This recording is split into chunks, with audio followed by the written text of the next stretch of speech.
Muito bem, estamos ao vivo. Já temos Olá. Temos bastante participantes nos seguindo aqui. Ótimo. Então, eu quero dar primeiro boa tarde a todos.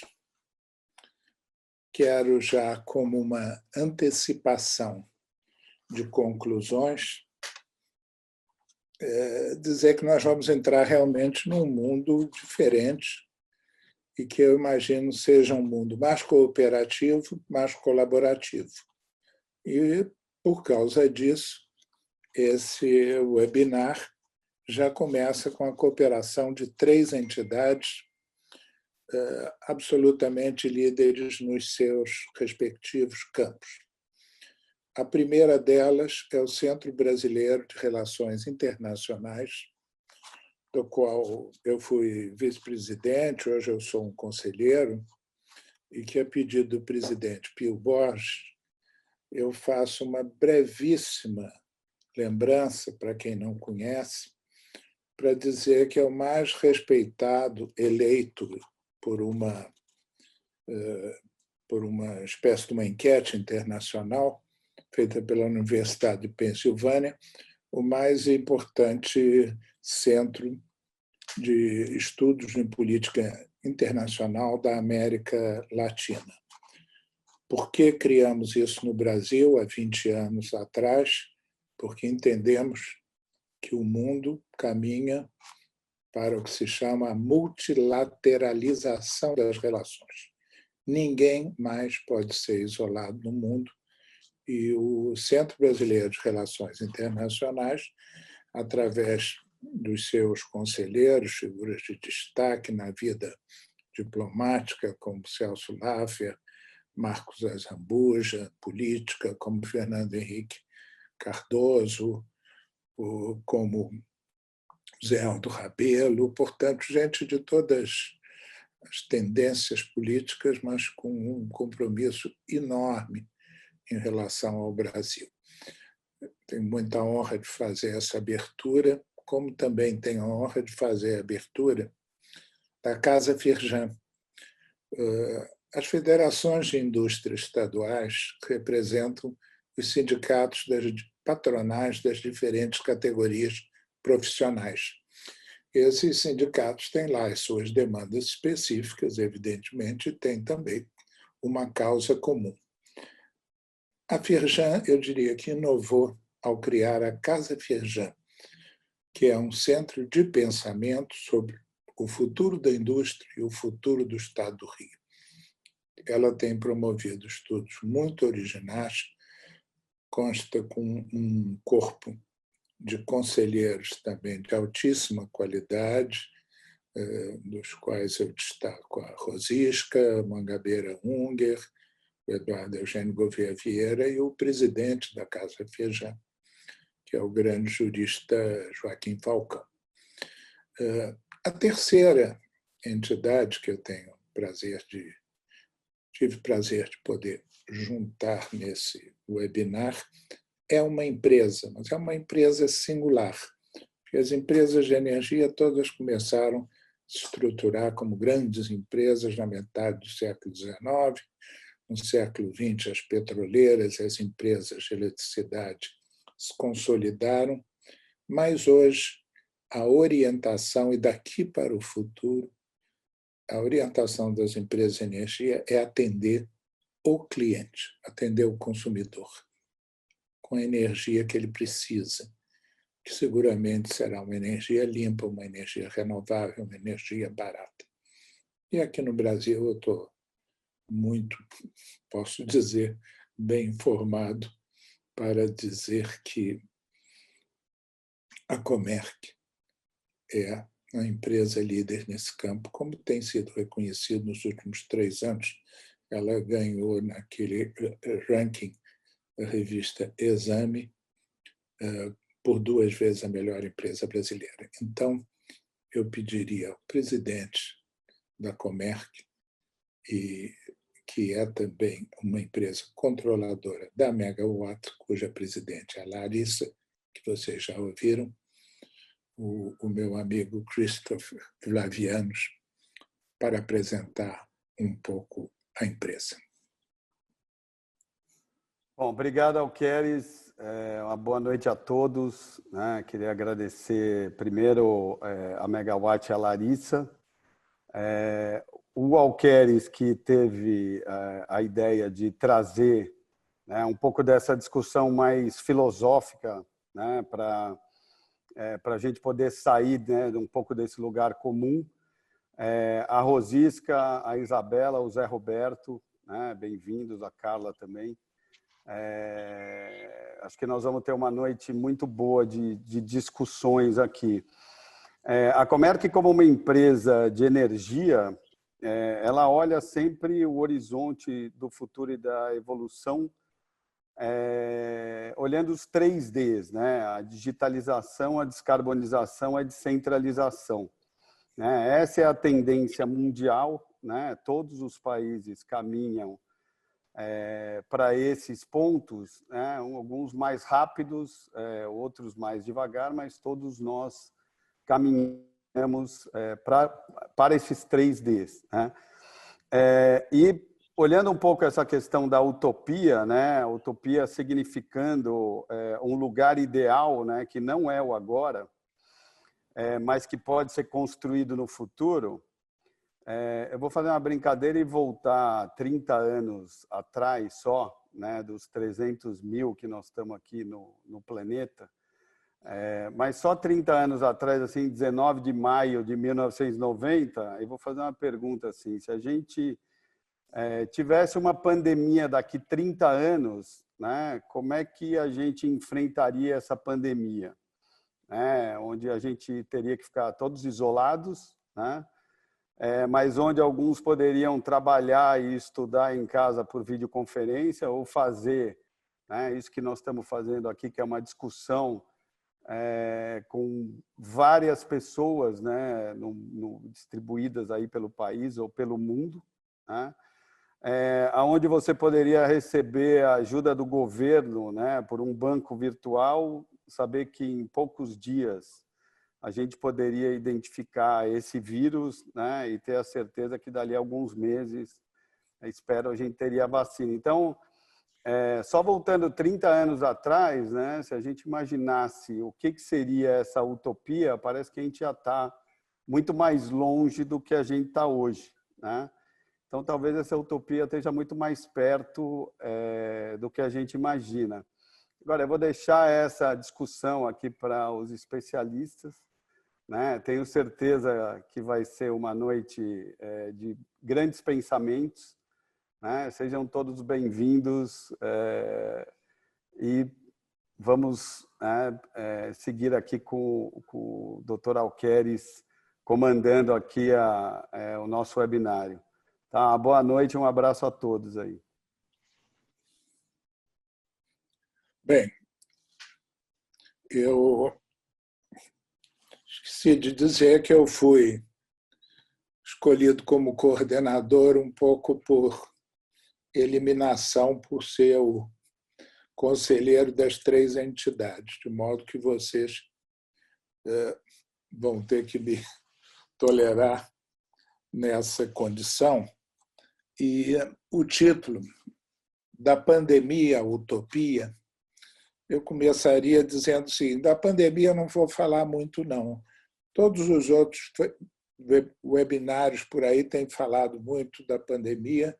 Eu só quero destacar 3 pontos que são absolutamente essenciais e consensuais.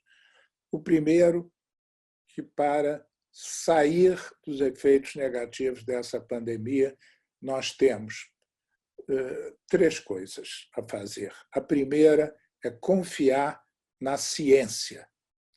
A segunda é acrescentar doses cavalares de compaixão à ciência, em olhar o problema do homem, em focar na dimensão humana do que uma crise dessas nos traz.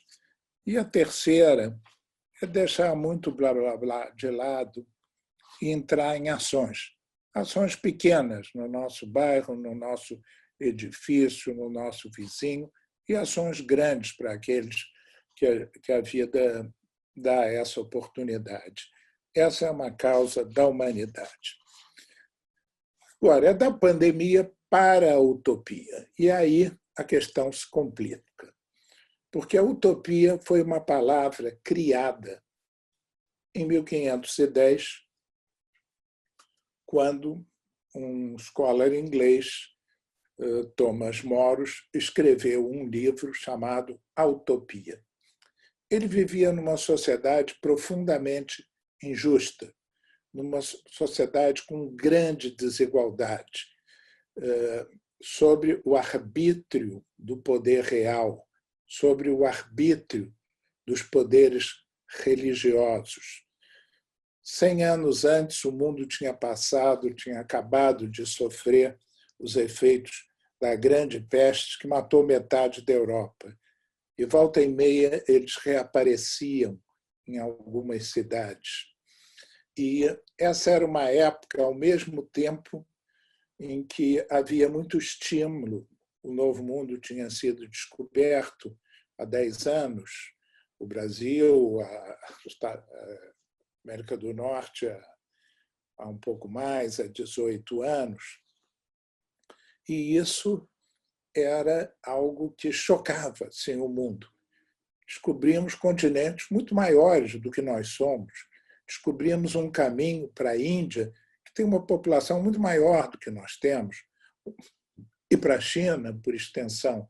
Então, naquele momento, havia um ambiente de extrema efervescência e que toda a cultura do passado era balançada, e ainda mais balançada porque os árabes tinham, na sua expansão, tomado Constantinopla e vários sábios emigraram para a Europa, trazendo, então, o velho conhecimento. Então, é aquele momento onde realmente você passa do mundo antigo, do mundo onde as explicações são metafísicas, para o mundo onde as explicações são físicas, onde a razão começa a prevalecer através de obras de grandes pensadores, onde a medicina também tem grande progresso, com médicos como Vesalius, como Thomas Harvey. Medicina, olha aí, importante nessa transição. Mas é uma transição, então, da Idade Média para a Idade Moderna, que leva 300 anos. 300 anos. Então, a primeira grande lição, e eu volto, é o seguinte: nós estamos numa transição, nós estamos vivendo uma transição. Vocês que pensam que essa pandemia, é um fenômeno isolado, ela não é, não. Ela tem a ver com a poluição da terra, com o efeito estufa, com os eventos extremos. Agora, há pouco tempo, fez um sucesso enorme aí uma gravação de uma conferência do Bill Gates prevendo uma pandemia para daí a 5 anos. Ou seja, a pandemia era esperada, era aquela estrela que todo mundo sabia que ia ocorrer, fingia que não estava ocorrendo, porque você não sabe também de que tipo ela ia ser. Então, esse fenômeno que nós estamos vivendo, em decorrência de um mundo superpoluído, onde as cidades se ligam através de seus depósitos de lixo, onde os oceanos viraram uma lixeira, onde as pessoas morrem por doenças respiratórias por causa das emissões dos seus próprios automóveis. Enfim, esse mundo chegou a um limite. E para falar do caminho para a utopia que já começou a construção, nós vamos ter a Isabela Teixeira. Ninguém melhor. O mundo, há poucos anos, conseguiu um protocolo assinado por 195 países. Isso nunca houve. Depois, os Estados Unidos do Trump pulou fora e o Brasil, de Bolsonaro e Eduardo Araújo, ameaça pular fora. Mas É um absurdo, porque a causa comum da humanidade está ali. E só pessoas extremamente competentes, do ponto de vista técnico, científico, como a bióloga Isabela Teixeira, então ministra de Minas e Energia, cargo que ocupou por 6 anos, pôde fazer isso e projetar o Brasil no plano internacional com uma extrema respeitabilidade no que se chama a dimensão do soft power. Soft power é quem não tem ogiva nuclear, mas quem pode falar pelo mundo. E ela pode. Ela e o Brasil por trás puderam.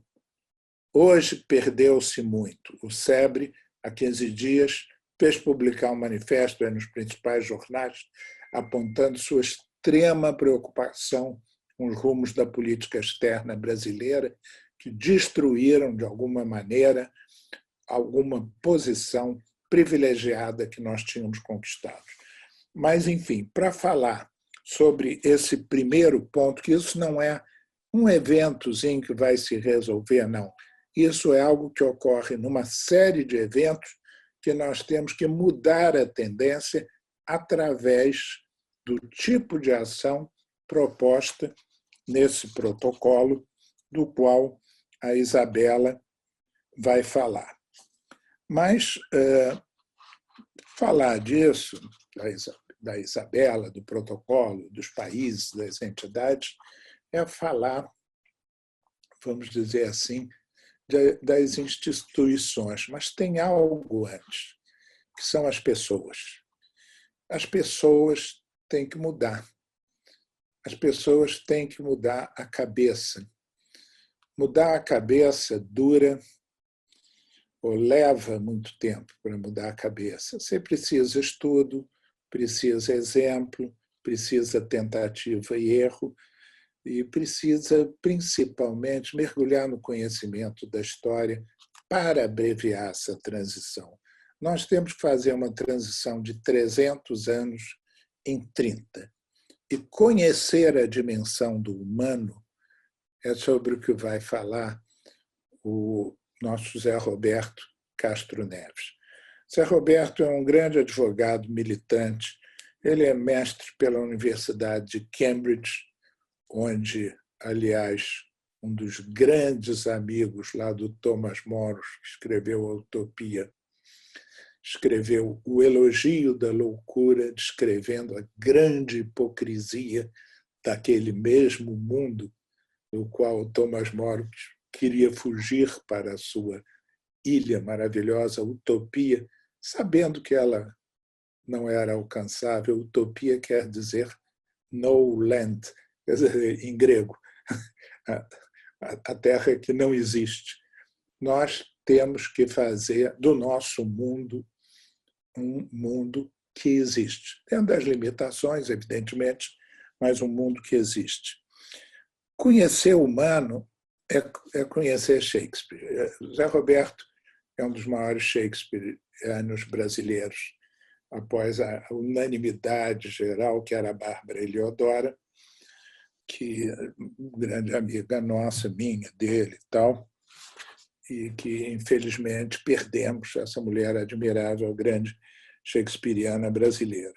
Mas tivemos oportunidade de publicar juntos alguns livros sobre Shakespeare e eu chamo a atenção do título de um livro do maior crítico literário recente, que é o Harold Bloom americano, que é Shakespeare e a Invenção do Humano. Então, se a invenção do humano está lá, a codificação das relações dentro de um marco institucional e jurídico é o trabalho que o Zé Roberto tem feito.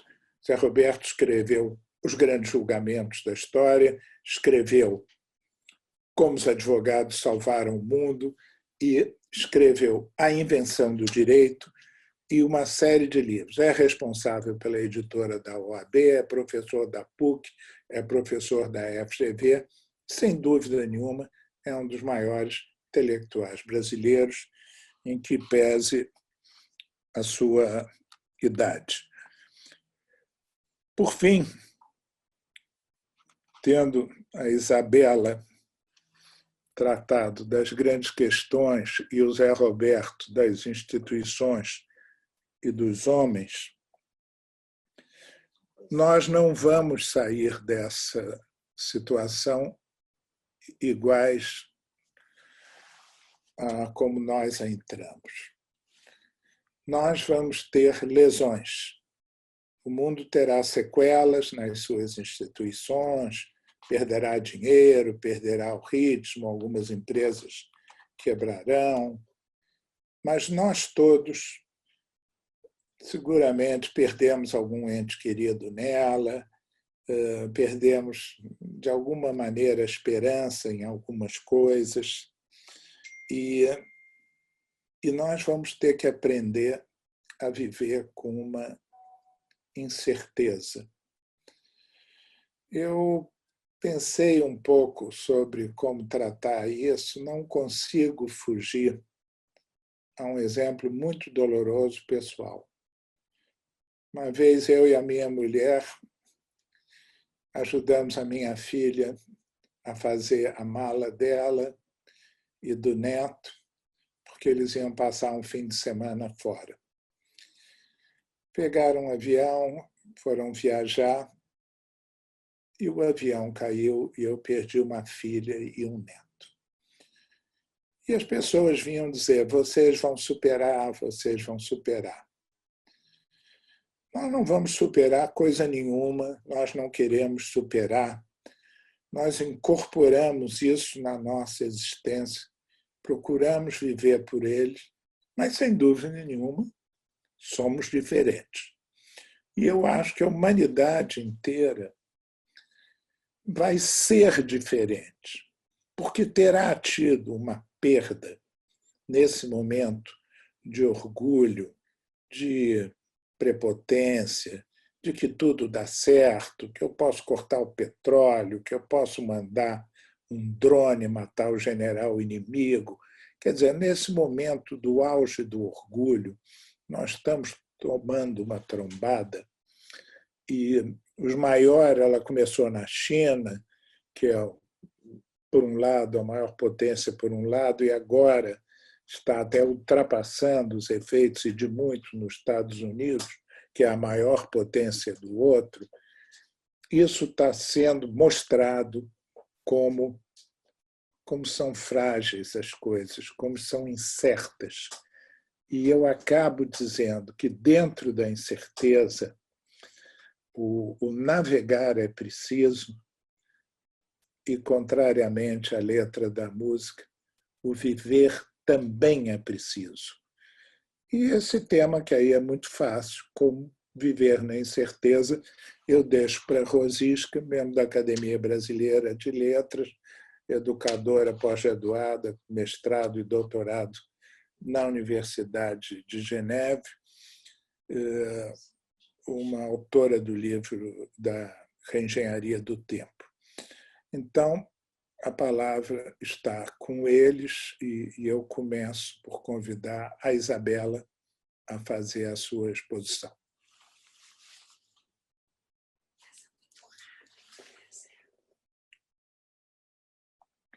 Estão me ouvindo? Ok? Então, boa noite a todos. Obrigada ao Queres pela sua iniciativa e pela curadoria. Primeiro, eu quero saudar os meus amigos que estão compartilhando esse bate-papo, essa conversa. E é uma conversa que nasce como provocativa. Então, é uma conversa com algum rumo. Como se provoca, a gente está buscando rumo. O que a gente está acontecendo hoje no mundo, e eu tenho participado de vários debates, particularmente no contexto disso que você provoca, que é a questão da sustentabilidade. A sustentabilidade é algo que emergiu ainda na década de 70. As primeiras ideias são na década de 70, isso depois é consolidado na Rio 92, isso avança na Rio +20 e acaba, na realidade, ganhando contornos em 2015, na chamada Agenda 2030, né, com os Objetivos de Desenvolvimento Sustentável, que eu tive muita honra de ser parte do painel que propôs isso ao mundo, painel de alto nível que propôs isso ao mundo. E, essencialmente, essa sustentabilidade que acontece no século XXI, ela é guiada por razão, ela é guiada pela ciência e ela é guiada pelo humanismo. Tá? Então, não é à toa que quando você nos provoca em falar da pandemia à utopia e coloca como um dos caminhos a questão da sustentabilidade, ou o caminho, a questão da sustentabilidade, ela, na realidade, é formulada, ela é pensada com o equilíbrio desses três pilares, vamos chamar assim. Tá? Essa crise, ela nos encontra já vivendo crises, crises que são bem ilustrativas do chamado período do Antropoceno. Esse período que começa de 1750 e vem até agora. É o período do homem que se afirma pela razão, pelo homem que faz a Revolução Industrial, mas também é o período que o homem declara guerra à natureza, sem precedentes. E o vírus, o Covid, emerge exatamente dessa falha na relação homem-natureza. Tá? Não se controla a natureza. Né? Então, nós estamos falando de incerteza, estamos falando de risco não se controla, estamos falando de como somos voláteis a tudo isso, e mais do que isso, estamos falando de vulnerabilidades. E a natureza é algo que se move pelo acaso e pela necessidade. Né? Toda a biologia, toda a essência da vida, as mutações, a teoria da evolução, que emerge exatamente no século XIX, ela vem exatamente mostrando para o homem moderno como é que essa coisa acontece na relação da vida, das relações da espécie humana com o planeta. O Covid, ele ilustra uma ruptura ou um processo que ninguém aqui seria capaz de desenhar, porque sempre achávamos, ou sempre acreditávamos que tínhamos algum domínio, mesmo das recentes crises envolvendo a saúde, como o SARS, o Ebola, a própria chikungunya, isso meio circunscrito. Veio agora um vírus que passou fronteiras, ignorou países, ignorou classe social e dominou o mundo em 3 meses. Essa situação da pandemia nos leva ou nos remete a 2 ideias, 2 momentos, 2 situações muito objetivas da sustentabilidade. Um lado, a ciência. Certamente emerge dessa crise um papel mais estratégico à ciência, mas não uma ciência dissociada de um segundo componente, que é o componente do humanismo. Você não vai andar no mundo sem entender como que essas relações entre sociedades e entre pessoas, basicamente essa crise mostra isso, vários países fecharam fronteiras, vários países isolaram, inclusive o comércio, etc., etc., e as pessoas se comunicavam, as pessoas são solidárias. Então, emerge dessa crise um papel da ciência, que está na sustentabilidade, emerge dessa crise a dimensão do humanismo, que também está quando você pega o conjunto da Agenda 2030 e o lema principal é não deixar ninguém para trás. Esse é o push, não podemos deixar ninguém para trás. E isso é acolhido, essa agenda adotada em 2015, ela sai da Conferência do Rio em 2012, e em 2015 também se adota isso no Acordo de Paris. Porque quando você pega o chamado acordo de 195 países alinhados com um compromisso global de fazer uma nova rota em relação à redução de emissões e de enfrentamento às mudanças climáticas, mesmo que de uma maneira sem ser legalmente vinculante, mas envolvendo os comportamentos de sociedades e de governos, você, na realidade, traz uma boa dose de solidariedade com o presente, não só com o futuro. Você traz o futuro para o presente. Você mexe nessa equação porque você começa a trabalhar a questão dos vulneráveis e você trata ainda a questão muito bem colocada, se todos podem se lembrar, da encíclica do Papa em 2015, quando ele nos chama a atenção sobre essa vulnerabilidade da casa que nós estamos, que nós vivemos, que é o planeta. Como você bem colocou, um quadro de degradação, e o Papa Francisco põe uma visão estratégica de que nós tínhamos que lidar com a pobreza. Não é à toa que no 2º artigo do Acordo de Paris, tá? O 2º artigo está escrito o compromisso de erradicação com a pobreza e o tratamento aos vulneráveis. Então, essa agenda que se junta é uma agenda que nos coloca no momento, hoje, dois desafios, ou uma escolha. Podemos ir para um momento disruptivo de planeta, de vida, ou podemos ir para mudanças construtivas. Eu sou muito pragmática, mas sou muito otimista também. Eu prefiro o caminho da mudança construtiva, onde a gente pode, de fato, juntar ou trabalhar melhor essa transição, que eu concordo, e pelos protocolos políticos que estão sendo adotados no mundo, se teria aí 3 anos, 30 anos. Você está dando o cenário de 2050, o que acaba convergindo muito com essa sua utopia contemporânea de não ser mais orientadora ou inspiradora de uma transição de uma idade média para a idade moderna de 300 anos, mas numa idade contemporânea, pós-contemporânea, que terá que conviver não só com um passado existente, com o que nós somos hoje, mas com o que o futuro já está trazendo, com as novas economias, o impacto da economia de inovação, o impacto das sociedades conectadas virtualmente, os novos estilos de vida e o impacto dessa crise, não só, como você falou, Keres, e nós, mas o impacto das novas gerações. Como é que as novas gerações, os jovens, vão lidar com isso? Eu mesmo tenho discutido com vários amigos, a minha geração, quando eu era jovem, eu fui fortemente impactada pela AIDS, do que era a dimensão de ter o surto da AIDS no mundo.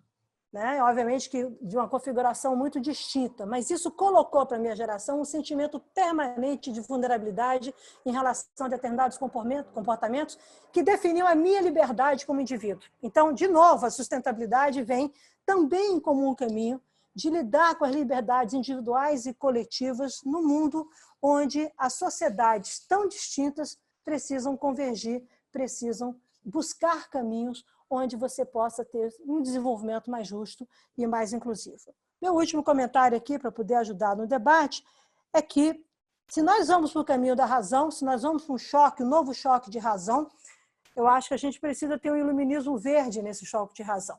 Esse humanismo tem que vir expresso também por caminhos mais racionais, não de brigar com o passado, mas o futuro será contado muito mais pelo presente do que pelo passado. Eu acho que nós temos que entender que as nossas decisões hoje estarão, na realidade, não influenciando um futuro muito distante, como os teóricos do antropoceno sempre falam, que o antropoceno é uma época que é um período que, na realidade, combina distantes passados com distantes futuros.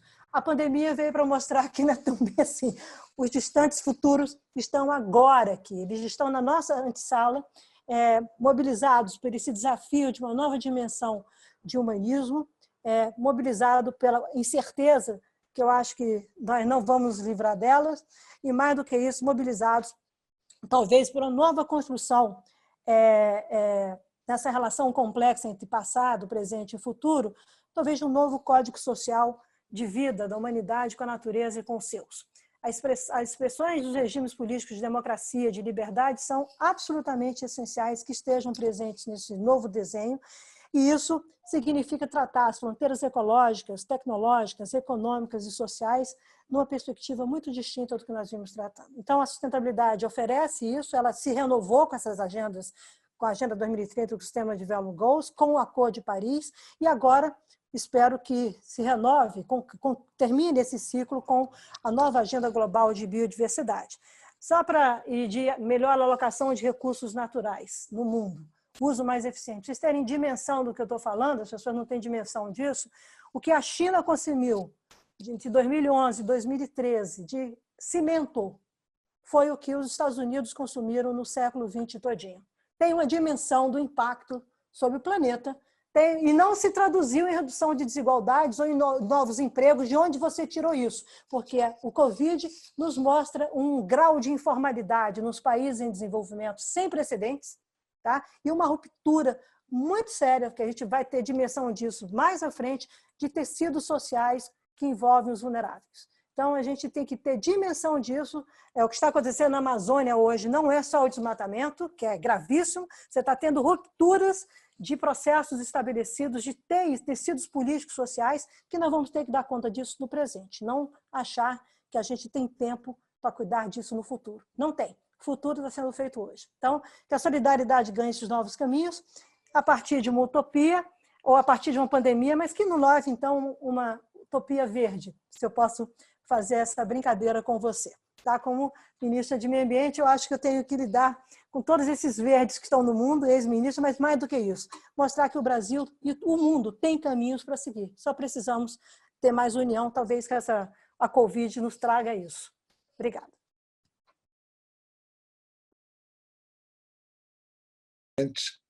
O nosso tema, eu vou passar direto para o Zé Roberto. Então, obrigado, Alqueires, pelo convite. Uma boa noite a Isabela, a Rosisca, a você, a todos que estão acompanhando.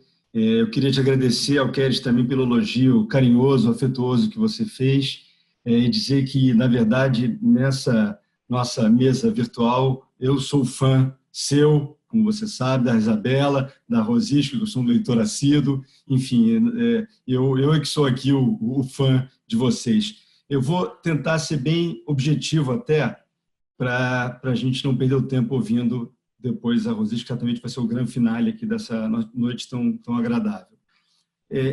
Essa situação toda que a gente está vivendo nos deu uma oportunidade de parar, que é uma oportunidade que a gente, na vida, nem sempre tem, né? De parar, de fato. Porque quando a gente para, a gente consegue, talvez, ver as coisas com um pouco mais de clareza, né? Quando a gente está naquele rodamuinho da nossa vida, aquela correria toda. Primeira coisa, eu acho que é muito importante, é essa relação nossa com o tempo. Não vamos entrar muito nisso, porque a Rosisca vai falar de uma forma melhor. Mas, de fato, a gente aprendeu a estabelecer uma relação mais inteligente com o tempo. Permitiu que isso acontecesse, né? Isso é muito importante.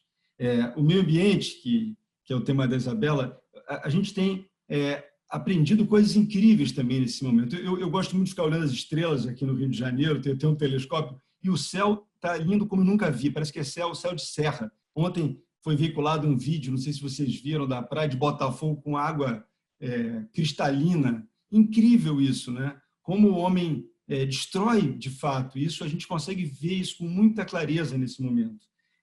A história da mobilidade, hoje, a gente consegue fazer as coisas de casa e as pessoas não se davam conta como a gente podia evitar uma viagem que era desnecessária completamente, né? Que obviamente, tinha um custo, tempo. Então, isso são coisas que fazem. A importância da tecnologia, que talvez as pessoas não se dessem conta de como ela é relevante, a ciência, que nós todos agora ficamos dependentes dela, como a gente também não tinha muita consciência disso. A importância de se capacitar com esse distanciamento, esse isolamento, as pessoas veem como é importante você ganhar skills, né, para você poder caminhar. Vejo amigos que estão estudando línguas, se aprimorando no piano, enfim, lendo mais, né? Isso tudo é importante. Tem um fator também que eu vejo como um ganho, principalmente nós, na nossa cultura aqui, que é a história do exercício da solidariedade.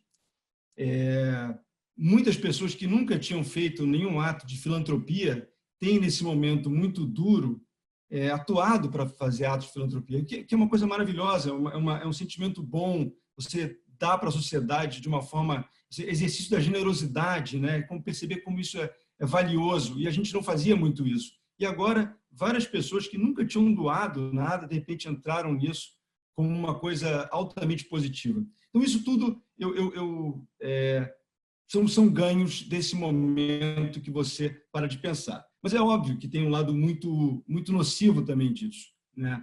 Para a economia, para várias pessoas que têm experimentado problemas, e vai haver um problema muito grande. É aí que eu vou gastar mais meu tempo aqui para falar, porque como profissional do direito e professor universitário há bastante tempo, né, eu vejo que o direito vai ter uma posição muito importante nessa reconstrução, né, que virá agora.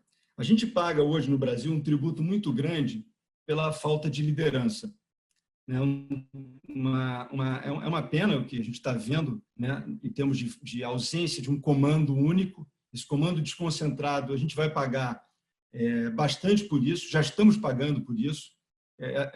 E o direito, é importante que ressaltar, é exatamente essa ordem, essa é a ideia do direito, né? É garantir uma tranquilidade social, seja porque ele vai estabelecer a regra de conduta da população, seja porque ele vai penalizar, eventualmente, quem violar essa regra, né?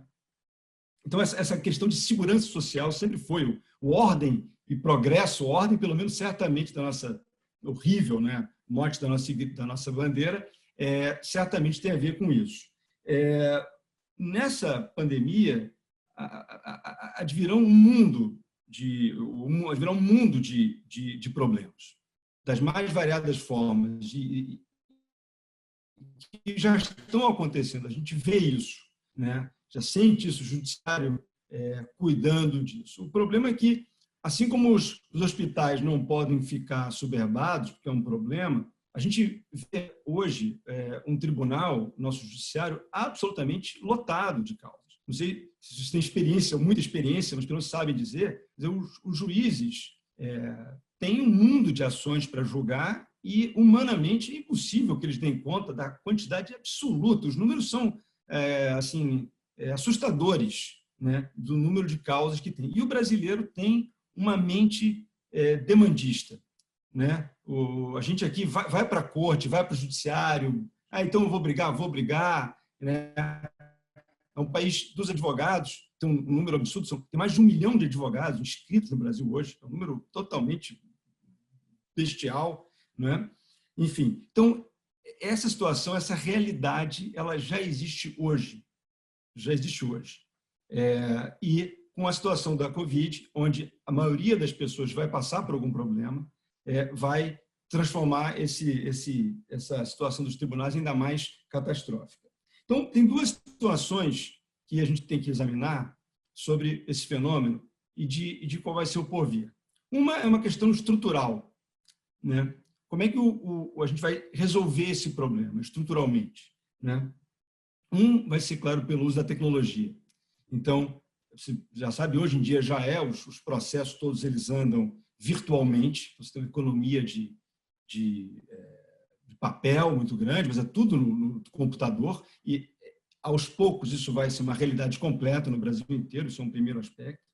O segundo aspecto é que a conversa do advogado com o juiz e do advogado com o cliente também vai ser também via computador, o que, particularmente, no Brasil, vai ter uma das vantagens vai ser o fato de que não vai ter mais aquela conversa que ninguém vai saber, né? Aquela conversa misteriosa, as conversas vão ser todas republicanas, porque elas vão ser públicas, elas vão estar gravadas, o que eu entendo que é uma coisa positiva, né? Vai ter uma facilidade com relação a isso, vai ficar mais barato, né? Porque às vezes o cara tem que viajar, né? Aqui no Brasil, o nosso modelo do judiciário, os tribunais superiores estão em Brasília. Então, o advogado tem que ir a Brasília, né? Tem um custo, encarece a briga, isso tudo vai diminuir. Então, isso vai ser um aspecto, digamos assim, que vai ser positivo, porque vai tornar mais barato o processo. Mas essa é o problema menor. A grande virada, que é um pouco tópica, mas é o tema aqui, vai ser a virada conceitual do direito. E aqui, muito rapidamente, vocês sabem que o direito ele avança, depois da Segunda Guerra Mundial, para uma linha mais de valorizar mais a humanidade, né? Na Segunda Guerra Mundial, os alemães que tinham um modelo, né? A Alemanha é um modelo extraordinário de direito, grandes juristas, mas aquele modelo acabou permitindo o Holocausto, que foi certamente a coisa mais triste, dramática que viveu a nossa civilização, pelo menos a civilização recente. Então, quando o homem sai da Segunda Guerra Mundial, ele tem que reconstruir o direito, ele tem que construir um direito melhor, um direito mais humano. E essa é a missão que o direito vai avançando, olhar mais para a ética, a moral, que estava distanciada. Assim, de uma forma muito simplista, o direito valia por ele próprio, né? Ele se justificava por ele ser a lei. Isso se entendeu que é um elemento, uma situação que não pode prevalecer. Então, o direito tem que mudar. A própria Constituição Federal de 88, né, ela vai dizer, lá no artigo 3º, que é o fundamento da nossa sociedade, é construir uma sociedade livre, justa e solidária. Quer dizer, essa é uma norma da Constituição Federal. O direito está preocupado em garantir uma sociedade solidária, né? E aí você vem numa situação, e aí são várias coisas, discussão de hipossuficiência, o Código do Consumidor, que é uma conquista recente no Brasil, né, que está preocupado em uma relação adernada, a própria ideia de boa-fé no direito, que hoje é muito relevante. Mas o ponto é, quando você chega numa situação como a atual, onde há uma perda muito grande de valor e as partes todas perderam, há negócios que simplesmente não vão adiante, sonhos frustrados, projetos que não vão se consolidar, a pergunta é, qual é o direito que vai servir a isso? Qual é o direito que vai permitir a reconstrução? É o direito que nós temos hoje? E ontem a gente estava conversando, e tem um tema que é muito interessante, que eu queria trazer para dividir com vocês, que é o seguinte, a religião tem um preceito, não é, que valoriza muito o perdão, a compaixão. O direito clássico não tem esse valor. O credor não é estimulado a ter compaixão do devedor, né? O advogado não é estimulado a ter compaixão da contraparte, né? Contra quem ele advoga. Só que esse modelo talvez não seja um modelo que vá servir num momento como esse atual, onde há tanto sangue na rua. Então, a pergunta que é interessante é o seguinte, será que os advogados não têm agora que orientar os seus clientes a conversar, a ver o outro lado, a ter a ceder um pouco, a dialogar? Os juízes, talvez, diante de tantas situações desgraçadas como a gente tem visto, e é o meu trabalho, eu vejo isso com frequência o dia inteiro, né, de histórias horrorosas, onde todo mundo teve prejuízo, se não é um momento do juiz também avaliar com esses olhos, quer dizer, a questão é se o direito vai ter que fazer um novo pacto, né, uma visão mais solidária. E aí se pergunta, isso é um sonho, isso é uma coisa utópica, né? Eu acredito que não, porque se a gente pensa em hoje ou num futuro muito próximo, talvez essa solução de você olhar para o próximo, né, de uma forma mais solidária, com o espírito assim, do cristianismo primitivo, seja a única forma de você sair disso, né? E não puxar a corda de uma forma tão forte que todo mundo se destrua, né? Eu acho que é um momento de reconstruir, e isso é um privilégio que a gente está vivendo, a gente tem que aproveitar bastante esse tema.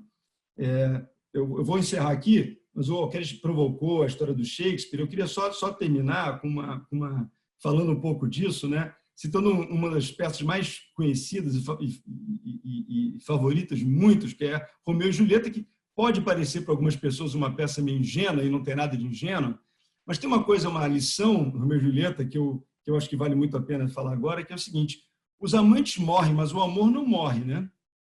Então, no Romeu e Julieta, eles morrem, como a gente sabe, mas o amor fica ali, né? Então, a gente tem esse momento agora em que realmente os amantes vão morrer agora, talvez, mas o amor a gente tem que cultivar. Era isso, Alqueires. Obrigado, Isabela, obrigado, Rosisca, obrigado a vocês pela atenção. Bem, fica aí para as perguntas. Eu acho que foi realmente uma imagem lindíssima com que você encerrou a sua bela exposição, e eu passo imediatamente a palavra para a Rosisca, para depois a gente ter um tempinho, talvez uma meia hora que se der, para as perguntas que estão chegando. E eu estou vendo que o número de assistentes está se mantendo, ou seja, vocês estão falando coisas muito interessantes. Rosisca, com a palavra, por favor. Não estou chegando. Larissa. Está funcionando o seu áudio já, Rosisca. Alô? Oi, estamos te ouvindo. Estão me ouvindo? Agora sim. Sim. Você está me ouvindo? Pode falar, Rosisca.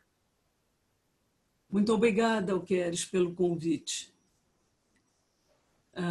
Eu queria começar refletindo um pouco sobre a palavra utopia, que foi, ao longo dos séculos, perdendo a sua conotação de mundo melhor, de ineditismo, talvez por conta de alguns fracassos históricos, e ganhando uma conotação de realizável, quiçá mesmo indesejável. Ora, eu fico com Oscar Wilde, que escreveu que o mapamundi em que não esteja a utopia deixou de lado um país em que a humanidade está sempre aportando. E quando chega no porto, olha em volta, vê um outro porto melhor e enfuna as velas. Felizmente, a utopia esteve sempre presente na história da humanidade. Nós estamos vivendo um momento terrivelmente doloroso. A incerteza se fez, de fato, a senhora do mundo. O mundo sempre foi incerto, mas essa consciência da incerteza não estava presente. Ao contrário, a humanidade e, sobretudo, as sociedades modernas desenvolveram uma onipotência, um sentimento de que poderiam resolver tudo, um sentimento de que poderiam nos dar segurança e que poderiam, sobretudo, controlar, seja a nossa vida, seja a natureza. Ora, nos anos 60, quando pela primeira vez o Clube de Roma falou em limites da Terra, colocou esses limites, foi um choque para a humanidade. Foi um choque porque a humanidade, que tinha se visto sempre como solução, se viu, de repente, como sendo ela mesma o problema. Isso é uma ruptura na autoestima humana. Foi muito grande. Por isso mesmo, talvez, nós tenhamos levado tanto tempo para finalmente chegar a essa norma que nós estamos usando hoje, que é a norma da sustentabilidade. Levou tempo para que isso fosse absorvido. Isabela citou todo um processo histórico que nos trouxe até aqui. Bom, essa sustentabilidade que penetrou os estados, alguns estados, que penetrou algumas empresas, vários aspectos da sociedade, curiosamente, jamais penetrou a vida das pessoas. O cotidiano, o dia a dia. Eu acho que o melhor exemplo disso é o tempo. Nós vivemos muitas vidas. Nós vivíamos muitas vidas que se multiplicavam, que não cabiam nas 24 horas do dia, que transbordavam na manhã.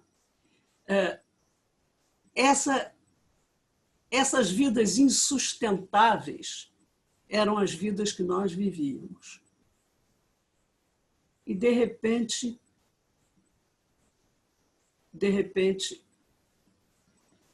como num tempo, a máquina do mundo parou, um solavanco, e as balizas que sustentam o cotidiano de nós todos, o tempo e o espaço, desabaram. A flecha do tempo se inverteu, o espaço foi reduzido ao espaço da casa.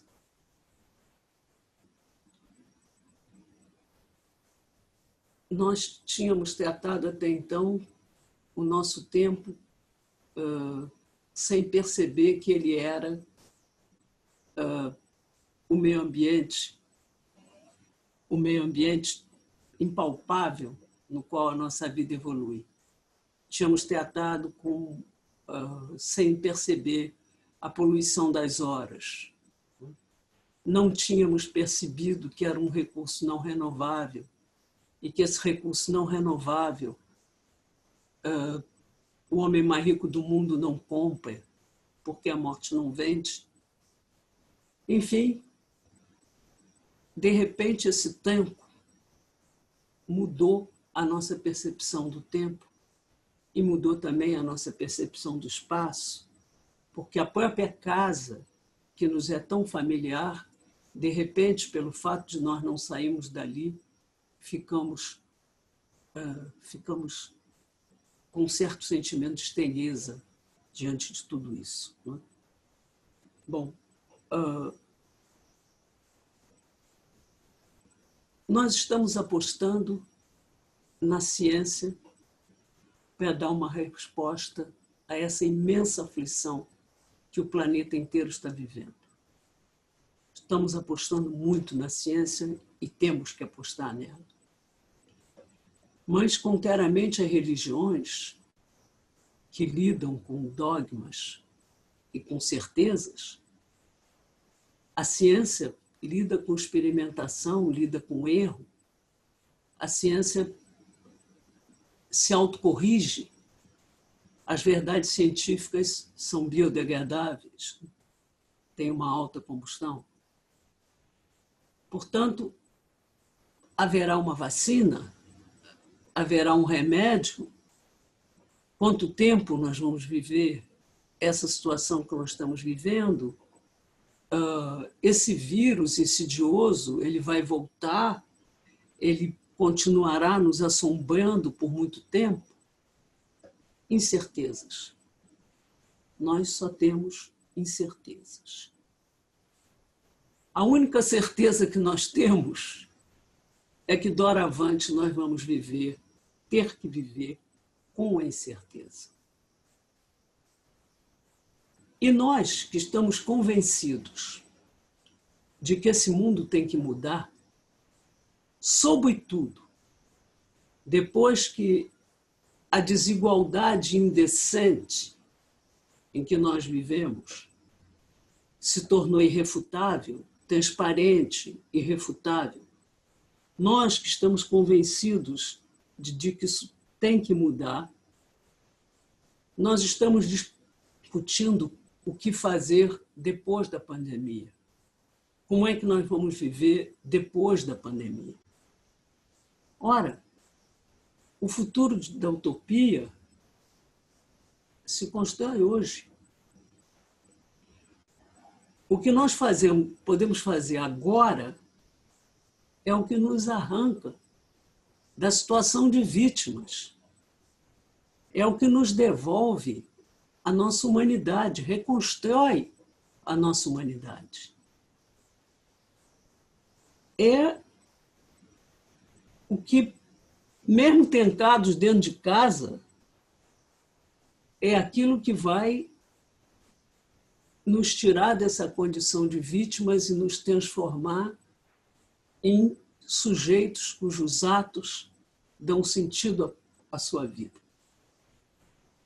Eu sei que cada um sabe muito bem como agir e como escolherá o que fazer e como agir. Mas eu creio que o que nós tivermos que fazer como construção de uma utopia começa agora. Agora. E eu penso em coisas talvez muito simples. Eu penso, primeiro, em que o fato de nós nos cuidarmos representa estar cuidando dos outros. Isso é muito importante. Embora nem percebamos, embora isso possa nos parecer que isso é uma referência puramente individual. Não é.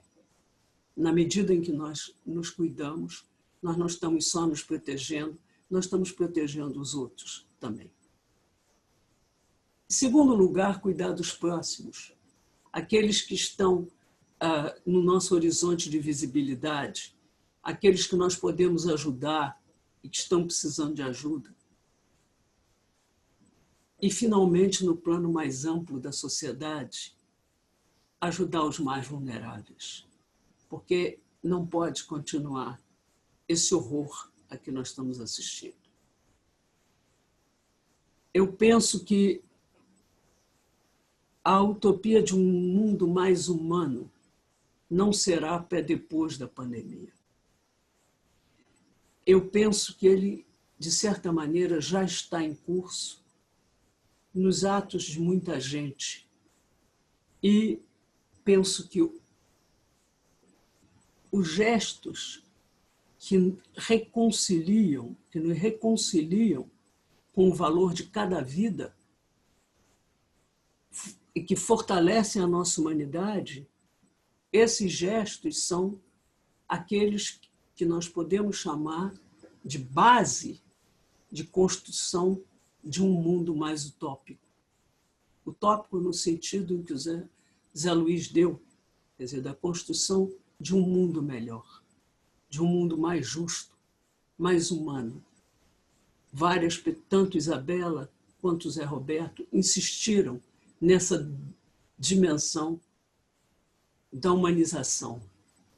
E eu digo que isso não é depois da pandemia.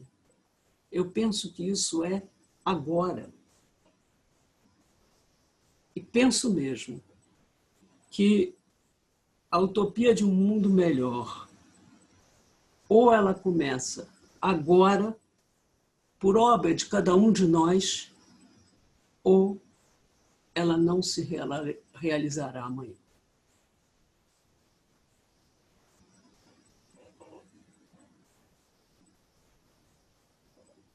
Muito bem, Rosisca.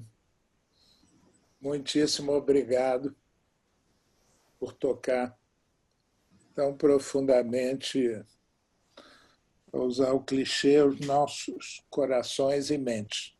Eu vou passar para a Larissa, que deve ter organizado aí perguntas, e vamos entrar nisso. Só vou pedir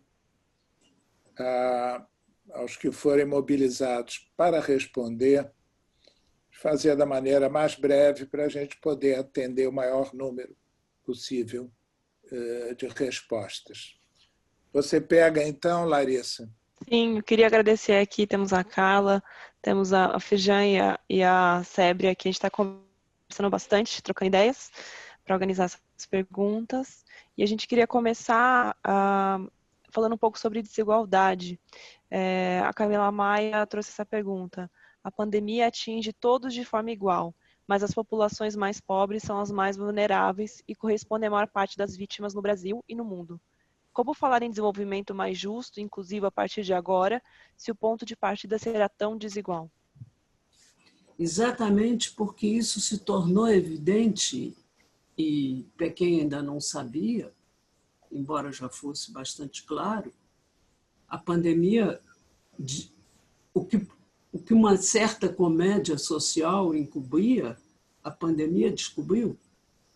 Quer dizer, não há mais como negar essa diferença, não há mais como negar essa desigualdade, que é uma desigualdade face à vida e à morte. Então, o que eu estou dizendo é que as ações que nós pudermos fazer hoje para ajudar quem está numa situação de maior vulnerabilidade já é um indicativo de para onde nós estamos querendo levar o mundo. Estamos querendo levar para um outro lugar. Essa é a minha tentativa, digamos assim. Eu entro nisso, Rosisca, acrescentando que há uma dimensão de políticas públicas voltadas a isso e uma dimensão de atitudes individuais, sem falar que há também um novo zeitgeist, já que você gosta, de espírito do tempo. Eu estava ontem à noite, por acaso, vendo televisão e vi um anúncio, que eu não sei se alguém já viu, do Médecins Sans Frontières. E quando eu virei para o lado, a minha mulher estava chorando ao ver o anúncio. Quem é que via um anúncio desse na televisão? Que mundo rosa era o mundo hollywoodiano do passado para mostrar sudaneses, moradores da Rocinha, da Maré. Tem que mudar mesmo, tem que mudar, como diz a Rosisca, a partir de agora. Não sei se Zé Roberto quer comentar algo também nisso. Queria, sim, tem um tema que eu me preocupo, e eu dividi com você sobre isso, e por isso que eu acho que essa mensagem da Rosisca é tão valiosa, pelo seguinte: a pandemia, ela aparentemente não afeta todos iguais, né?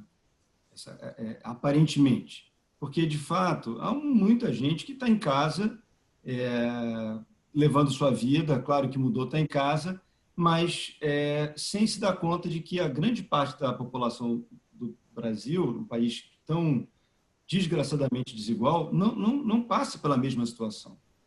E essa ideia de que a coisa continua igual é uma bomba com efeito retardado, porque tudo que vai acontecer daqui para frente, né, o desemprego muito grande, né, uma recessão absoluta, vai fazer com que essa diferença que no Brasil existe, ela se agrave e seja mais séria do que já é. Então, ou a sociedade inteira entende isso e aí toma uma medida logo, ou a conta vai ser muito pior. Então, essa situação toda, para um país como o nosso, que há muita desigualdade, há muita incapacidade, ela é muito mais séria do que num país em que as pessoas que estão capacitadas vão trabalhar distante, vão fazer, mas muita gente sequer tem um computador que pode trabalhar distante, ou tem a educação, ou tem a capacidade de prestar algum tipo de serviço que demande que possa ser feito à distância. E o que elas têm a vender, a força de trabalho delas é a mão.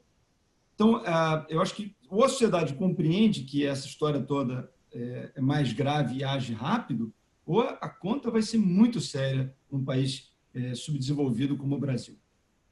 Posso acrescentar fazer um comentário, Kéris? Claro. Eu acho que tem uma coisa algo que é bastante ilustrativo com essa pandemia. Muitas pessoas tinham sensibilidade para a desigualdade, tá? Mas elas não sabiam que essa desigualdade acontecia na sua sala de jantar. Essa pandemia colapsou as economias urbanas no mundo e no Brasil de uma maneira sem precedentes. Cada vez que eu vejo uma pessoa na rua no Brasil, eu fico em pânico porque eu sei que aquela pessoa está ameaçada em várias dimensões. E ela depende, muitas vezes, de um sistema, a grande maioria, de um sistema público que já está saturado. Os apelos são recorrentes, por favor, não façam isso, mas as pessoas não têm alternativa para ganhar dinheiro. Tá? Então, a primeira dimensão é uma dimensão urbana sobre essa desigualdade, que não é só num bairro periférico, ela está na sua casa, ela está nas suas relações. O seu cabeleireiro não funciona mais, vamos colocar uma coisa, a sua manicure não funciona mais. Quantos aqui estão preocupados com a renda das suas manicures? As mulheres. Tá? Eu estou, mas a grande maioria da minha classe não está. Pelo contrário, o que nós vimos foram as pessoas dispensando seus empregados, dispensando as pessoas que dependem de você. Tá? Então, na realidade, há uma dimensão sobre vulnerabilidade e uma dimensão sobre desigualdade e uma outra dimensão sobre informalidade que está todo mundo assistindo acontecer com você. Tá? Da mesma maneira que estamos perdendo amigos, pessoas familiares, etc., nós estamos assistindo um quadro no Brasil, particularmente no Brasil, sem precedentes. A segunda questão é um exemplo recorrente. Todos nós aqui fomos inundados sob responsabilidade fiscal. Nunca fomos inundados sob responsabilidade social. Responsabilidade dos governos sobre isso. Nunca fomos. Quantos de vocês participaram de um debate como esse? Eu assisti o Brasil erradicar a fome. Eu assisti por reunião internacional e o mundo aplaudiu o Brasil de pé, porque erradicou a fome. E eu vejo as pessoas desconsiderarem isso como se não se visse isso no Brasil. Eu vi isso, ninguém me contou, não. Eu vi as pessoas da classe média do Brasil discriminar aqueles que podiam entrar no avião, porque você estava viajando com o seu porteiro. Então, parem com isso. Eu adoro, meu querido Cazuza. Brasil, mostra a sua cara. Entendeu? É isso que a pandemia está fazendo. Está nos mostrando que nós precisamos mudar a nossa expressão de cidadania. Nós temos que mudar. Essa mudança que a Rosisca, que a Alqueires, todos falam, tem a ver com a nossa expressão individual e coletiva de cidadania. É isso que tem que mudar. É isso que o Covid está mostrando para nós. Que não é suficiente, tudo que a gente faz não é suficiente. Nós temos que fazer mais, se nós queremos minimamente ter uma vida mais justa e mais sustentável. Pois é, eu quero fazer um comentário. Posso? Claro. Claro, por favor. Eu acho que foi muito bom que a Isabela tivesse dado o exemplo das pessoas que mandaram empregados embora e que não garantiram salário. É muito importante porque isso é exatamente o que se poderia fazer agora. Porque nós podemos pensar, é claro, em políticas públicas que virão um dia e pelas quais nós lutaremos se conseguirmos. Mas não tem sido a experiência que nós temos tido. Então, o que eu tentei chamar a atenção foi para a responsabilidade moral de cada um, agora, nesse momento, em pequenos exemplos como esse que foi dado. Depois, nós saberemos o que poderá acontecer. É um outro campo, é um campo de luta política, é um outro momento.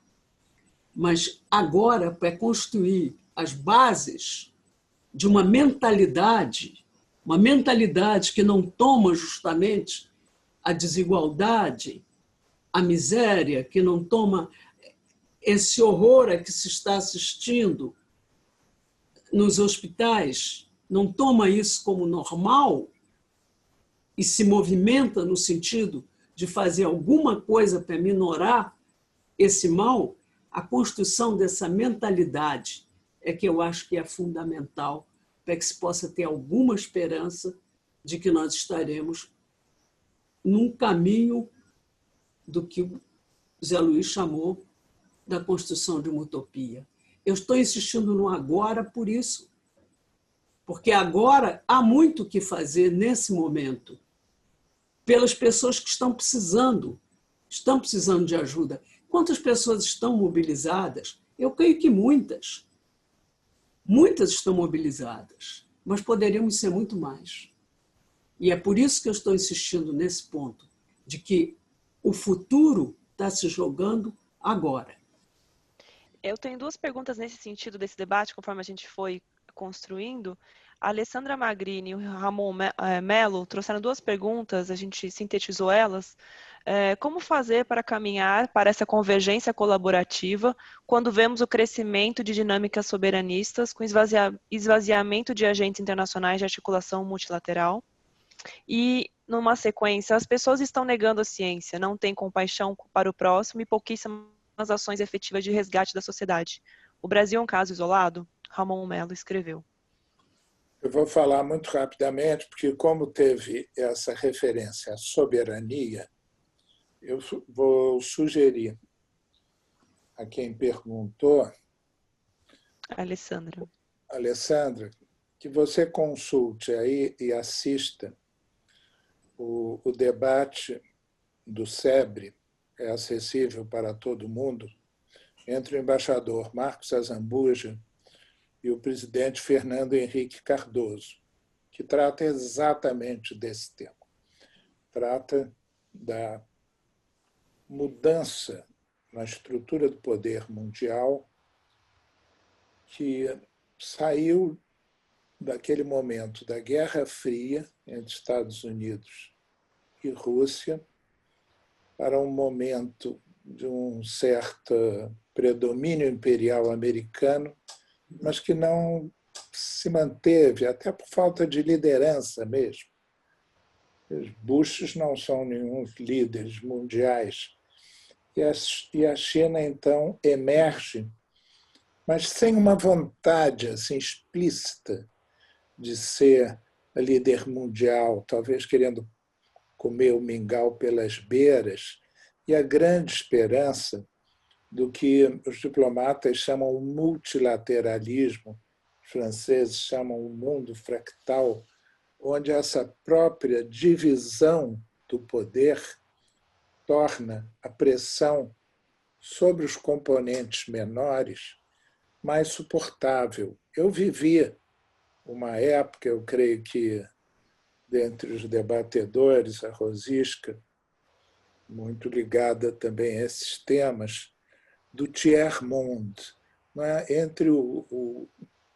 entre os dois mundos, primeiro mundo e segundo mundo, havia um terceiro mundo. E era um terceiro mundo que vinha lá dos escritos de Gandhi, que o Nehru era um líder e que o Brasil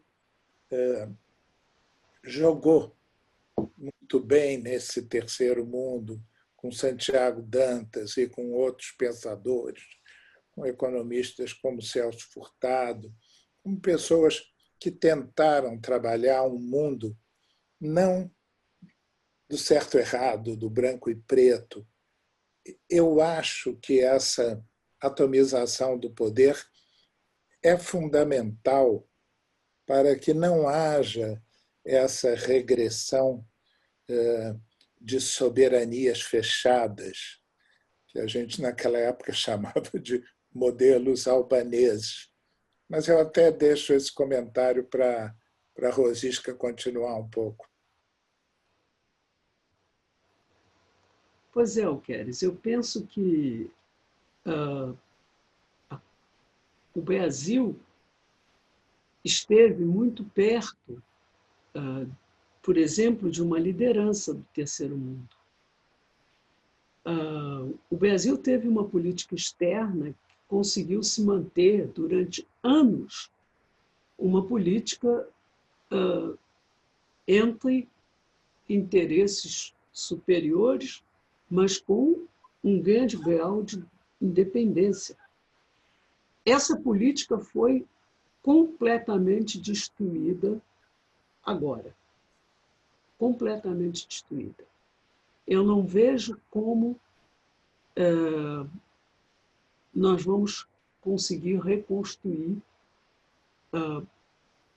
como é que nós vamos conseguir reconstruir uma imagem do Brasil que possa, de perto ou de longe, nos lembrar, por exemplo, da independência com que Isabela defendeu as posições na Conferência do Clima, as posições brasileiras, e conquistando ali a respeitabilidade para o Brasil. Isso não sou tão negativo, não. A Isabela é bem mocinha ainda. Ela pode relevantar essa bandeira. Não faltarão. Mas eu digo, isso está dramaticamente atingido. Né? Dramaticamente atingido. Está atingido por uma geração. Por uma geração, esperemos que assim seja. Esperemos que assim seja. Mas o dano foi um dano muito violento. Muito violento. Sabe, Rosisca, eu entendo o que você está falando, mas dentro do seu grande dilema hoje, que eu estou de pleno acordo, eu acho que nós, a sociedade, ela deveria também assumir uma postura um pouco mais responsável. Assim, eu vejo muitos de nós culpando sempre o governo, que, aliás, tem muita culpa mesmo, ao invés de tomar as iniciativas.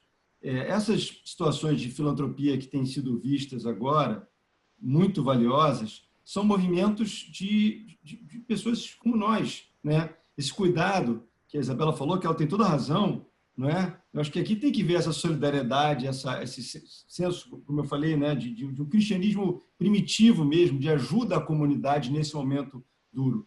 Mas talvez essa mudança tem que ser de cabeça de a própria sociedade se proteger. Uma coisa interessante que aconteceu no Brasil recentemente, que um movimento muito forte, né, que foi a Lava Jato, foi levado adiante pela elite intelectual. A Lava Jato, a elite intelectual não fez força para fazer esse movimento. É uma pena. A Lava Jato foi levada adiante, que era um momento muito importante, né? Ela, pelo menos a bandeira dela, uma bandeira fortíssima, foi feita por jovens idealistas de Curitiba. não foi ninguém que estava na inteligência, ou, enfim. E acho que isso é uma coisa que a gente tem que pegar agora. Nós todos, temos que estar atentos a mudar esse país e, infelizmente, hoje a gente não pode contar muito com o governo, acho que isso é um consenso, né? Então, a gente tem que fazer essa mudança. Eu também, de acordo com você, mas eu gostaria de pensar que é uma mudança que a gente tem que fazer agora, que essa geração que está aí é que vai fazer... E, aliás, a geração que Rosisca, Isabela, Zelon, todos nós estamos nela. Larissa, nós aqui que estamos vivendo nesse planeta hoje, a gente tem que entender que a gente tem que mudar. E tem uma coisa bonita, não é, Zé Roberto? Que é o seguinte, eu nunca assisti nesses 76 anos, dos quais tenho interesse na política de 18 ou 10 anos de idade, em função do ambiente que vivia, eu nunca assisti tantas iniciativas para formar gente para a política. E são iniciativas, de um modo geral, suprapartidárias. Antigamente, a gente tinha lá o Instituto Teotônio Vilela, o Instituto Celso Furtado, cada partido tinha seu instituto. Nada disso andou. O que está andando são os Renova Brasil da vida, é o treinamento de gente independente do seu diferente matiz político, que quer se dedicar para a política como uma maneira de servir ao bem comum. Esse é um fator que nós devemos considerar e que eu vejo junto a jovens da geração dos meus filhos e mesmo mais moços que estão profundamente engajados em participar da política, em entender como é que se faz lei, entender como tramita algo dentro lá do Congresso. Há que varrer esse centrão, e esse pessoal vai fazer isso. O próximo bloco de perguntas vai justamente nesse ponto que a Cíntia Silveira escreveu. Como a democracia poderia olhar mais para o indivíduo e menos para a economia? Acho que o José Roberto acabou respondendo na nossa responsabilidade, autorresponsabilidade. E o Hélio Matar, quais são as lideranças atuais que estão conduzindo ou tentando conduzir na direção de uma utopia verde humanizada? Bom, eu posso tentar responder sobre a utopia verde, que já que eu trouxe essa história, eu acho até um pouco também do que estava na discussão anterior. Gente, tem muitos Brasis acontecendo e tem muitas coisas no mundo acontecendo que não são tangíveis para a gente. Eu acho que tem movimentos sociais nas comunidades, nessas velas, urbanos, periurbanos, que estão longe desse formato tradicional que nós interagimos nos últimos 30 anos. As pessoas estão se mobilizando, não quer dizer, não só pela Covid, mas antes disso, e não quer dizer que não tenham soluções emergindo. O problema é que nós perdemos liderança, nós não temos liderança. Isso é uma espécie extinta no Brasil, nem ameaçar a extinção, ela está extinta. Tá? E nós precisamos dar palco a essas novas lideranças ou formar essas pessoas para falarem. Então, há uma questão internacional, falando ao Hélio Mata e também sobre o que está acontecendo no Brasil, dessa utopia verde. Há uma turma dedicada a reagir ao que está colocado hoje, crítica, da situação crítica, particularmente no Brasil, não só na Amazônia, fora da Amazônia, em relação às vulnerabilidades socioambientais, as populações totalmente expostas, os ativos, as políticas públicas todas destruídas, as instituições completamente em xeque-mate. Mas existe uma outra turma que está construindo essas novas conexões, essas novas conectividades, a busca de novos interlocutores. E buscando com isso, e os webinars nesse Momento de Crise têm mostrado, é o que a Rosisca gosta de me provocar, dizendo que eu adoro criar rede de improváveis. A utopia verde precisa de rede de improváveis, aqueles que você não imagina que se juntam, e eles se juntam. Então você tem pessoas da cultura, você me desculpe, entendeu? A cultura no Brasil não é região do arte. O Brasil é muito maior que isso. Tá?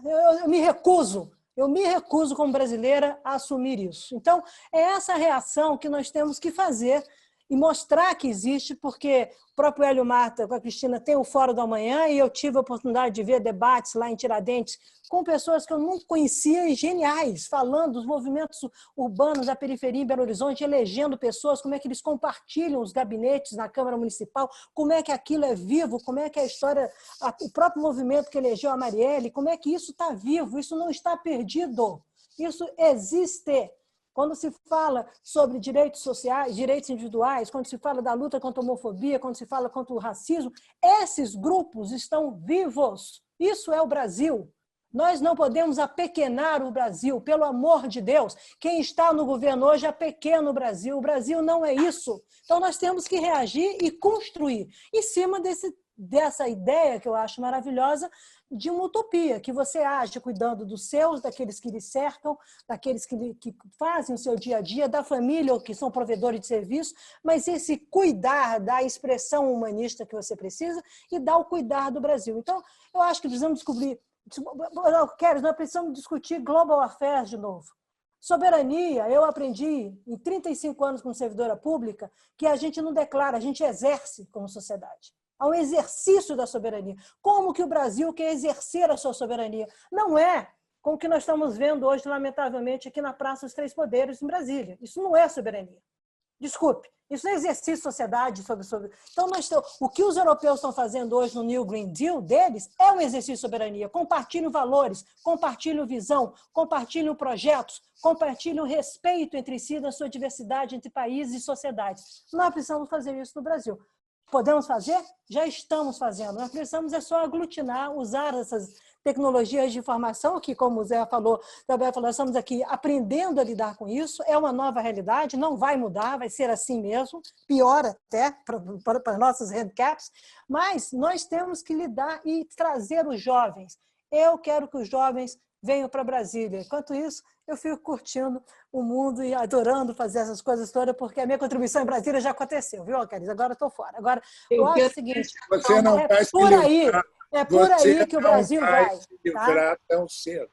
Eu vou dar agora, exatamente na ordem inversa do que falaram, 1 ou 2 minutos para a Rosisca, para o Zé Roberto, para você e para mim mesmo, porque nós chegamos no limite do tempo, não é, Larissa? Pois é, exatamente. Eu só queria compartilhar uma última para ficar um gostinho, quem sabe, para reflexão. A Flávia Ribeiro colocou: vivemos um momento de grande ativismo para a mudança de um modelo global dos sistemas de produção. As empresas estão preparadas para transferir o modelo de lucro máximo para o lucro ótimo? Bem, eu acho que essa é um... Eu vou responder isso é a parte, eu vou dizer, mais fácil. As empresas estão, sim, estão mudando. Recentemente, várias das medidas tomadas pelo Trump, contrárias a um sinal verde, não foram adotadas pela indústria, porque a indústria entendeu que os consumidores querem. Pode ser que eles voltem atrás. Essa indústria é um pouco volúvel. Mas eu acho que a expectativa de um novo desenvolvimento econômico para o mundo se ampara na economia de baixo carbono e na sustentabilidade. Como diz a Isabela, ninguém vai ser louco, ninguém vai dar licença, como nós demos aqui, atraímos indústrias e demos renúncia fiscal, de fazer uma siderúrgica poluidora na Baía de Sepetiba. Então, vamos passar essas declarações finais. Por favor, Rosisca. Eu vou usar os meus 2 minutos para, como escritora, voltar a um ponto que foi dito aqui pela Isabela. É verdade que Regina Duarte não é a cultura brasileira. A cultura brasileira é imensa, é muito. A cultura brasileira é o próprio Brasil. A cultura brasileira é a nossa grande força. Nós não somos uma potência militar, nós não somos uma potência econômica, mas nós somos uma potência cultural. E continuamos a ser. ainda que finjam que não nos conhecem, que fingem que não nos veem, que digam as maiores barbaridades em nome da cultura. A cultura tem, felizmente, uma característica que ela não consegue ser, ela não pode ser esmagada. Ela é muito antiga, ela vem de muito longe, ela é a própria essência do país, ela é o retrato do Brasil. A cultura brasileira é a grande força brasileira, a grande força desse país. Então, não vamos nem comentar o que se chama, nem sei mais se é secretaria, não é mais Ministério da Cultura, nem vem ao caso. Isso é um zero à esquerda. Isso não quer dizer absolutamente coisa nenhuma. O que quer dizer é que os artistas continuam gravando. Quer dizer que é Tereza Cristina cantando toda noite? São os artistas que estão cantando na televisão para alegrar, para dar força àqueles que estão confinados em casa. É a história do Brasil. A história do Brasil é a história da cultura brasileira. Então, é isso que nós temos que pensar. E eu, pela cultura, não temo. Eu me revolto, porque os artistas estão passando por um momento extremamente difícil, estão sendo esmagados, estão vivendo financeiramente muito mal. Mas eu não temo, jamais temi, mesmo durante a ditadura, eu jamais temi pelo fim da cultura brasileira, que ela seja esmagada. Ela não será. Ela sobreviverá sempre. Enquanto o Brasil existir como nação, a cultura brasileira estará presente e, repito, será a nossa grande força. Valeu, muito obrigado, Rosisca. Zé Roberto. Deixa eu mudar um pouco o meu discurso agora aqui e dizer uma imagem que já me ocorreu aqui. Eu acho que hoje a gente está num bunker, todos nós nas nossas casas, fechados, né? Mas lá fora as bombas estão caindo, e muito sérias. Enquanto a gente estava falando aqui, fica pipocando no computador, hoje foi um dia recorde, uma notícia tristíssima. Você viu mais de 1000 mortos hoje, que é uma coisa muito lamentável. Enquanto a gente está aqui no bunker e o mundo está sendo destruído lá fora, né, a gente tem um tempo para pensar, mas isso vai acabar. Vai chegar uma hora que a gente vai ter que sair, graças a Deus, e a gente vai encontrar um mundo bem destruído lá fora. E aí vai ser um tempo muito duro. E eu acho que a gente tem que agora pensar, e eu estou de acordo com a Rosisca, com essa mensagem dela hoje, foi forte, quer dizer, a gente tem que começar a pensar já, porque a gente vai encontrar um mundo muito difícil lá fora, muito difícil, muito mudado, muitas pessoas com grandes dificuldades econômicas, negócios desfeitos, negócios fechando, fábricas fechando, falências. Vai ser um tempo muito difícil e a gente tem que estar preparado para isso com o coração aberto, né? Com a mente aberta, desenvolver essa generosidade, que a gente vai precisar muito disso para reconstruir esse mundo. E aí, o lado bom é que, quando você tem uma chance como essa, você tem, de fato, a oportunidade de um recomeço, né? De construir coisas melhores. A gente vive em uma sociedade que estava doente, muito doente, e a gente, em cima da cidade doente, teve aí essa pandemia. O que a gente vai fazer? A gente vai desistir? Não, claro que não. A gente tem que reconstruir e ver isso como uma oportunidade. E é isso, então, a minha mensagem triste por um lado, mas otimista de um problema muito grande no futuro próximo, mas uma oportunidade no futuro mais distante de melhorar. Muito obrigado, Zé Roberto, pela sua ótima participação. Isabela, por favor. Rapidamente, bom, eu quero agradecer essa conversa com amigos, esse dia de prosa, os que eu estou vendo e aqueles que eu não estou vendo. E fico feliz, eu estava vendo algumas perguntas aqui. Eu participei recentemente de um debate que a gente dividiu o grupo assim, otimistas, pessimistas e realistas. Tá? Um debate com os europeus. Eu acho que aqui nós temos pragmáticos otimistas, tá? O que é muito importante. Eu acho que a questão da utopia e da utopia verde é uma realidade política, se nós quisermos que seja. Antes dessa crise, nós estávamos discutindo internacionalmente a integridade humana. Integridade humana num contexto de um mundo em transição, de um planeta em transição, que tinha a dimensão de clima, a dimensão das migrações. Cuidado com isso. Quem viu as imagens ontem do maior campo de refugiados do mundo e o Covid chegando, nós vamos ver quadros muito dolorosos, tá?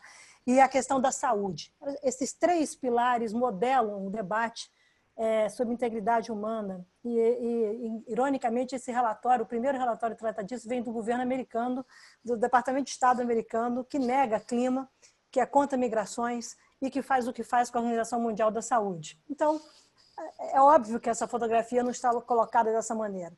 Eu acho que as Gretas, os fenômenos da Greta, não é um fenômeno à toa no mundo. Tá? Não é à toa. Outros fenômenos como esse estão acontecendo de outras dimensões. Pessoas se mobilizando, pessoas carregando gente, pessoas trazendo, olha, isso não dá. Tá? Isso não pode ser assim. Então, eu acho que o futuro já está aí. O clima vai moldar muito disso. Nós teremos tensões quando começarmos a sair de casa, em que circunstâncias nós vamos sair. Tensões entre o chamado business as usual e o novo. Isso é natural que aconteça, você vai ter pressão das forças conservadoras. O que nós temos que ter é essa rede, talvez de improváveis, de novas caras, de novas pessoas dizendo não queremos o Brasil desse jeito, queremos o Brasil de outro jeito. E isso significa dizer que eu tenho uma firme convicção que eu adoro essa gente bronzeada que mostra o seu valor. Eu não sou da turma do Brasil que vem descendo a ladeira. Então, saudando o meu amado Moraes Moreira, vamos com a gente bronzeada, não desistindo, o que está aqui vai passar, nós não somos opção da mediocridade, estamos passando de momentos muito difíceis, particularmente internacionalmente, a hora que eu falo, eu sinto vergonha, porque eu não sei como explicar o Brasil, mas eu prefiro que a gente construa, a partir de hoje, não só os que precisam ser atendidos hoje por nós, essa ação nossa terá um efeito imenso depois dessa crise e nos passos que vão seguir com a crise econômica, mas olha, tem que ser feito com base na esperança e no novo, e não no base na ameaça e no medo. Por favor, os caminhos que nós temos que construir não são caminhos baseados em medo. Tá? As pessoas vão sair dessa crise com medo, as pessoas vão sair vulneráveis. Nós não podemos pegar e jogar mais o fim do mundo. Não, é um novo mundo que vem e o Brasil faz parte disso. E esses que hoje atrapalham, eu espero que sejam banidos do planeta. Afinal de contas, a Terra é redonda, não é plana. Então, vamos em frente. Obrigada. Bem, eu quero agradecer a todos que participaram e, antes de passar para a Larissa, apenas lembrar, como um toque de otimismo, um verso, uma poesia, um soneto de uma americana, mas que viveu muito no Brasil, gostava muito no Brasil, e cujo título é The Art of Losing is Too Easy to Learn. A arte de perder é muito fácil de ser aprendida. Muitos perderão, a maioria perderão. A maioria perderá. Mas todos irão em frente na construção de algo novo. Não repetiremos os erros. Vamos em direção à nossa utopia verde, com o time da Isabela, do Zé Roberto e da Rosisca. Eu estou muito feliz de ter participado desse webinar.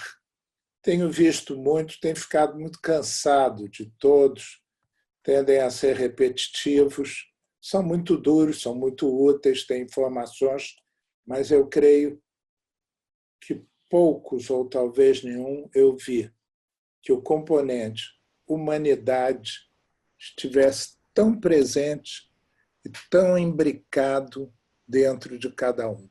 Muito obrigado a todos e muito obrigado aos patrocinadores. Alqueires. Fala e passa para a Larissa, então. Um minuto só. Para inspirar todo mundo, como o Caetano diz, que ele quer o Brasil vai dar certo, porque eu quero, o Brasil vai dar certo porque a gente quer. Um beijo para todos. Muito bom. Valeu. Eu Fala, queria só Mário. finalizar agradecendo de novo o suporte da Fijan, da Cibre, a Bárbara Brant, a Carla Duarte, a Cristiane Alves, a Júlia Fijan, a Júlia Zardo, me confundi aqui, e a equipe da Megawatt, a Paola, a Natália, a Camila. A gente teve várias mulheres aqui por trás para colocar esse webinário de pé. Só uma mulher, Por isso que hein? funcionou bem, por isso que funcionou bem, né? Foram várias mulheres e a gente ficou muito empolgada de ouvir duas mulheres, não excluindo José Roberto de Castro Neves, nem José Luiz Alqueires, mas a gente também ficamos muito felizes também de ouvir essa discussão com Isabela e Rosisca. Agradecemos e estará disponível, ficará no YouTube e depois na plataforma da Megawatt. Muito obrigada pelo tempo de vocês e pela curadoria, né, Alqueires? Obrigada. Obrigado a vocês todos. Tchau. Até logo. Tchau. Tchau, tchau, obrigado.